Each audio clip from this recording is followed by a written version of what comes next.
अच्छा sir, last एक case study है मेरा, मैं नाम उसको ये नहीं करूँगा। एक पेशेंट है, उसके सामने में क्या होता है कि वो लेडी होती है, लेकिन उनके पति जो है ना पहले शादी किए थे, फिर दूसरी शादी किए। तो उस लेडी को शुरू से ही पति बहुत ज़्यादा प्रताड़ित करते थे, तो बाद में फिर तो उनका बेटा और बेटी भी हुआ था। तो बेटा पढ़ लिख करके जब अपने पैर पर खड़ा हो गया, तो माँ का वो अच्छे से इलाज करना चाहता है, अच्छे से अच्छी ज़िंदगी देना चाहता है। और वो जो लेडी है, उनके हस्बैंड उसको आज से करीब 30-32 साल पहले उसको 3 तलाक भी दे दिए थे। तो उनको फिर बाद में फिर मुफ्ती के गलत फतवा लेकर के उसको रखे साथ में। और लेडी तो जानकार नहीं होती है, उसको गुमराही में रखने के बाद जब बाद में उसका बेटा 12-13 साल पहले इस बात को उठाया और मुफ्ती लोगों से ये किया, तो मुफ्ती लोग बोला कि दोनों का रहना जायज़ नहीं है।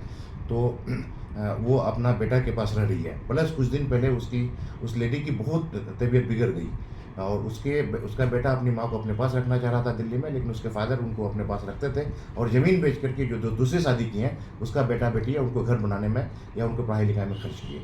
तो अभी क्या है कि कुछ दिन पहले उस लेडी का हार्ट अटैक हो गया था, 100% ब्लॉकेज। उसके बाद यहाँ आया तो और भी बीमारी निकला, यूरोलॉजी में भी प्रॉब्लम है, स्पाइनल कोड में भी प्रॉब्लम है, स्किन में भी प्रॉब्लम है। तो यहाँ पर डॉक्टर ने बिल्कुल क्लियर कर दिया है कि वो एनालाइज़ किया है कि उनके जो हस्बैंड है वो नार्सिसिस्टिक पर्सनालिटी है और एंटी सोशल पर्सनालिटी है।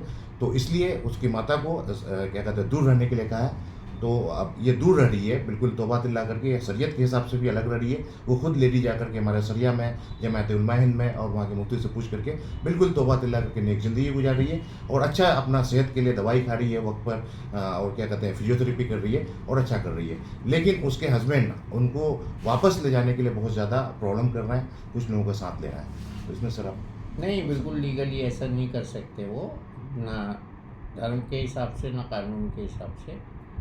तो उनको बता देना चाहिए ये बात कि आप गलत हैं, तो इसमें कोई बात नहीं है। और माँ जैसे खुश है बेटे के साथ तो अच्छी बात है, खुश रहे हैं, दोनों ज़िंदगी अपनी गुजारें। माँ बेटे का तो रिश्ता सबसे पाक होता है, और माँ से तो बड़ा बच्चे के लिए कोई होता ही नहीं है। और हस्बैंड अगर दोनों को साथ रखना चाहते हैं तो उनको तमाम शरई इंसाफ करने होंगे जो वो नहीं कर सकते।